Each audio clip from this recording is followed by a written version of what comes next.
ابتدا ہے رب جلیل کے ببرکت نام سے جو دلوں کے بھید خوب جانتا ہے۔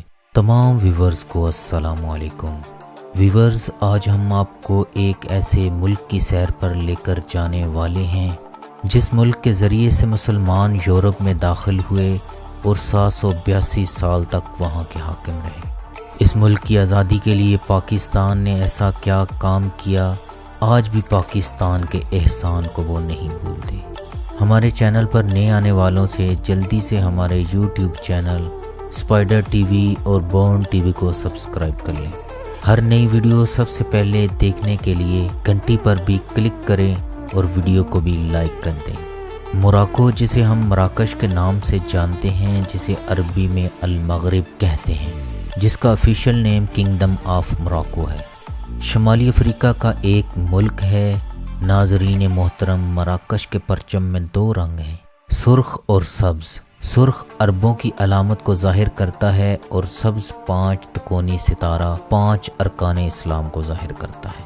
ویورز، یاد رہے مراکش افریقہ کا واحد ملک ہے جو افریقی یونین کا رکن نہیں، البتہ مغربی یونین، معتمر اسلامی، عرب لیگ اور گروپ 77 کا رکن اور امریکہ کا اہم غیر نیٹو اتحادی ملک ہے۔ بحر اوقیانوس کے طویل ساحلی پٹی پر واقع اس کی سرحدیں مشرق میں الجزائر، شمال میں اسپین اور آبنائے جبرالٹر ہے۔ بحیرہ روم کے ساحل کے ساتھ ساتھ چند شہروں پر اب تک ہسپانوی قبضہ برقرار ہے۔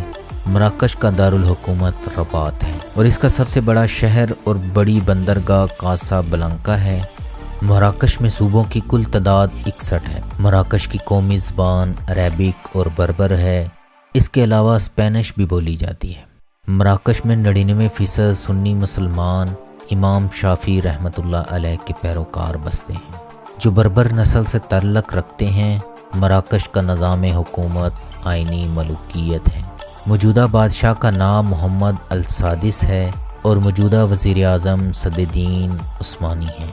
مراکش نے 7 اپریل 1956 کو اسپین سے آزادی حاصل کی اور اسی سال فرانس سے بھی آزادی حاصل کی۔ مراکش کا کل رقبہ 7,10,850 مربع کلومیٹر یعنی 2,74,460 مربع میل ہے۔ رقبے کے لحاظ سے دنیا کا 57واں سب سے بڑا ملک ہے۔ روایتی طور پر دل پوری دنیا میں محبت کی علامت سمجھا جاتا ہے، مگر مراکش میں جگر کو محبت کی علامت سمجھا جاتا ہے۔ مراکش کی نول المتوکل مراکش کی اور عرب کی پہلی خاتون تھی جس نے رکاوٹوں کی 400 میٹر دوڑ میں اولمپکس گولڈ میڈل حاصل کیا تھا۔ اٹلس ماؤنٹین مراکش کی بیک بون کی حیثیت رکھتے ہیں۔ اس کی بلند ترین چوٹی جبل توبکل ہے جس کی اونچائی 4167 میٹر بلند ہے۔ مراکش میں اوسط عمر 71 سال ہے۔ ویورز، ہمارے ہاں جیسے اٹالین اور چائنیز کھانے مشہور ہیں، اسی طرح موراکو ڈشز دنیا بھر میں مشہور ہیں جو زعفران اور زیتون میں بنائی جاتی ہیں، اور سب سے خاص اور مہنگی ترین ڈشز لیما کی ہوتی ہیں، اور دنیا کے سب سے بڑے صحرا سہارا کا بہت سا رقبہ بھی مراکش میں شامل ہے۔ اس صحرا میں آبادی نہ ہونے کے برابر ہے۔ مراکش کی کل آبادی 3,62,87,439 افراد پر مشتمل ہے، جو دنیا میں آبادی کے لحاظ سے 40ویں نمبر پر شمار ہوتا ہے۔ جبرالٹر اور مراکش کے درمیان صرف 15 میل کا فاصلہ ہے۔ ویورز، یعنی براعظم افریقہ اور یورپ کو دوربین سے دیکھا جا سکتا ہے۔ مراکش کا GDP 120.98 ارب ڈالر ہے اور مراکش کی فی کس آمدنی 3,436 ڈالر ہے۔ مراکش کی ایکسپورٹ 25 ارب ڈالر ہیں۔ مراکش افریقہ کی 5ویں مضبوط ترین معیشت ہے۔ چند سال پہلے یہ پہلے نمبر پر شمار ہوتی تھی۔ ویور، مراکش کا قومی مشروب سبز قہوہ ہے جسے عطائی کہتے ہیں، جسے ہر چیز کے ساتھ دن میں کئی مرتبہ لیمن مار کے پیتے ہیں۔ مراکش کی سب سے بڑی ایکسپورٹ معدنیات ہیں جن میں 2/3 حصہ فاسفیٹ کا ہے جو زرعی ادویات میں استعمال ہوتی ہے۔ اس کے علاوہ سیاحت اور ایگریکلچر ہے جس میں سٹرس فروٹ ہیں۔ مالٹے، ٹماٹر، آلیو، چمڑا معیشت میں کلیدی اہمیت رکھتے ہیں۔ مراکش کوئلے، ونڈ ٹربائن اور سولر سسٹم سے بجلی بناتا ہے کیونکہ مراکش کو بھی بجلی دوسرے ممالک سے امپورٹ کرنی پڑتی ہے۔ مراکش کی کرنسی مراکن درہم ہے جو پاکستانی 13.15 روپوں کے برابر اور انڈین 7.66 روپوں کے برابر ہے۔ مراکن میزبان اگر آپ کو کھانے کے لیے گوشت پیش کرے تو آپ کو یس کہنا ضروری ہے، ورنہ وہ آپ سے ناراض ہو جائیں گے۔ مراکش کی آدھی سے زیادہ آبادی شہروں میں آباد ہے۔ مرد اپنے دوستوں کو کیفے میں ملتے ہیں۔ ملک میں ہر شخص فٹ بال کا دیوانہ نظر آئے گا کیونکہ مراکش کا قومی کھیل فٹ بال ہے اور اسے مراکش میں کورا کہا جاتا ہے۔ ویورز یاد رہے، اس ورلڈ کپ میں سب سے زیادہ جو آن لائن میچ دیکھے گئے ہیں وہ مراکش ٹیم کے ہیں۔ فٹ بال کے علاوہ کک باکسنگ بھی بہت مقبول ہے۔ عورتیں اپنے بچوں کی نگہداشت کرتی ہیں۔ شادیوں میں عرب کلچر نظر آتا ہے اور خوبصورتی ان پر ختم ہے۔ مراکش کے تہواروں میں عرب اور اندلسی کلچر کا گہرا رنگ نظر آتا ہے۔ مراکش میں آپ کو منکی ڈانس بھی دیکھنے کو مل سکتا ہے، اس کے لیے وہ آپ سے چارج کریں گے۔ مراکش کے کئی علاقوں میں آج بھی مٹی پتھروں کے گھر پرانی طرز پر تعمیر کیے جاتے ہیں۔ مراکش کی سب سے بڑی پورٹ اگادیر ہے جو سب سے بڑی تجارتی بندرگاہ ہے۔ ایک پورٹ سیاحت کے لیے استعمال ہوتی ہے، ماہی گیری کے لیے 2 علیحدہ سے پورٹ ہیں جو دنیا کی سب سے بڑی سارڈین پورٹ میں سے ایک ہے۔ مراکش کی سب سے بڑی مارکیٹ سوق الحاد ہے جس میں 6000 کے قریب شاپس ہیں۔ مراکش کا لٹریسی ریٹ 50% ہے اور تعلیم فرینچ زبان میں دی جاتی ہے۔ یہی وجہ ہے آج 10,000 افراد کے لیے صرف 60 ڈاکٹر موجود ہیں۔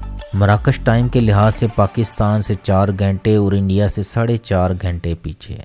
مراکش میں ڈرائیو رائٹ سائڈ ہے۔ مراکش کا کالنگ کوڈ +212 ہے۔ مراکش کے جنوبی حصے میں بہت زیادہ گرمی پڑتی ہے۔ مراکش میں ٹورزم بڑی انڈسٹری ہے۔ سالانہ 10 لاکھ سیاح مراکش کا وزٹ کرتے ہیں، جن میں سے 2 لاکھ کے قریب سیاح فرانس اور اسپین سے آتے ہیں۔ مراکش کی سب سے بڑی ٹورسٹ سائٹ اگادیر ایک ساحلی ریزورٹ اور اٹلانٹس پہاڑوں پر جانے والے سیاحوں کے لیے بیس ہے۔ ویورز، مراکش کی ڈومین نیم .ma ہے۔ اگر مراکش کی تاریخ پر نظر دوڑائی جائے تو مراکش کا علاقہ 8000 سال قبل مسیح میں آباد ہوا۔ قدیم دور میں یہ مارتانیہ کہلاتا تھا۔ واضح رہے کہ مارتانیہ نام کا ملک بھی مراکش کے قریب ہی واقع ہے۔ مراکش عظیم رومی سلطنت کا حصہ رہا۔ 5ویں صدی میں رومی سلطنت کے زوال کے بعد وینڈلز، ویزگوت اور بازنطینی یونانیوں نے اس سرزمین پر قبضہ کیا۔ ظہور اسلام کے بعد 7ویں صدی میں عرب افواج شمالی افریقہ کو فتح کرتے ہوئے مراکش پہنچی۔ اس فتح کے بعد مراکش میں اسلامی ثقافت اپنے عروج پر پہنچی اور مقامی بربر آبادی کی اکثریت نے اسلام قبول کر لیا۔ فیور یاد رہے، بربر ہی وہ لوگ تھے جنہوں نے 710 عیسوی میں طارق بن زیاد کی معیت میں جبل طارق، جسے آج جبرالٹر کہا جاتا ہے، کو فتح کیا۔ اس فتح کی تفصیل آپ ہماری ویڈیو جبرالٹر اور 1492 میں مسلمانوں کو یورپ میں کیسے شکست ہوئی، ہماری ویڈیو اسپین دیکھ سکتے ہیں۔ 15ویں صدی میں عیسائیوں کے مظالم سے تنگ آ کر اسپین کے مسلمان مراکش آ گئے۔ اسپینیوں نے مسلم ثقافت کی ہر نشانی کو ختم کرنے کے لیے اندلس کا ہر کتب خانہ تباہ کر دیا، جس کے باعث ہزاروں انمول کتابیں ضائع ہو گئیں۔ مراکش پہلا ملک ہے جس نے 1777 میں امریکہ کو بطور آزاد ملک تسلیم کیا۔ مراکش کبھی فرانس کبھی اسپین کے زیر نگیں رہا۔ ویورز، مراکش کی آزادی میں پاکستان کا کیا کردار تھا؟ 1952 میں اقوام متحدہ کے اجلاس کے موقع پر مراکش کے نمائندے احمد عبدالسلام بالفرج کو فرانس نے یہ کہہ کر بولنے سے روک دیا، یہ ہماری کالونی ہے۔ اجلاس میں پاکستان کے وزیر خارجہ نے فرانسیسی نمائندے کا ہتک امیز سلوک دیکھا تو احمد بالفرج کو پاکستان کی شہریت کی پیشکش کی اور رات کے نیو یارک میں قائم پاکستانی سفارت خانہ کھلوا کر احمد بالفرج کو پاکستانی پاسپورٹ جاری کیا۔ اس طرح اگلے روز احمد بالفرج نے پاکستانی چیئر سے اقوام متحدہ سے خطاب کر کے مراکش کی فرانس سے آزادی کے حق میں آواز بلند کی اور بالآخر فرانس کے تسلط سے آزاد ہوا۔ اس لیے مراکش کے لوگ آج بھی پاکستان کے اس احسان کو نہیں بھولتے۔ ویورز، مراکش میں ٹیکسیاں شاندار ہیں، لیکن ٹیکسی میں بیٹھنے سے پہلے ان کا نام اور کرایہ پوچھ لیں، ورنہ آپ کو اور آپ کی جیب کو بہت زبردست جھٹکا لگ سکتا ہے۔ سرخ دیواروں، سرخ رنگ کی بلڈنگ کا مطلب ہے غیر ملکیوں کے لیے خاص جگہ، جہاں ہر وقت سیاحوں کا رش رہتا ہے۔ ویورز آپ کو بتاتے چلیں 1950 میں بنائی گئی ہالی ووڈ فلم بلیک روز میں جن 2 انسانوں کو پھانسی دی گئی تھی وہ بالکل اصلی تھے۔ وہ مراکش کے غریب چرواہے تھے جنہیں فرانسیسیوں نے ہدایت کار کو خوش کرنے کے لیے اصلی پھانسی پر لٹکا دیا گیا۔ یہ لوگ آج مہذب کہلاتے ہیں۔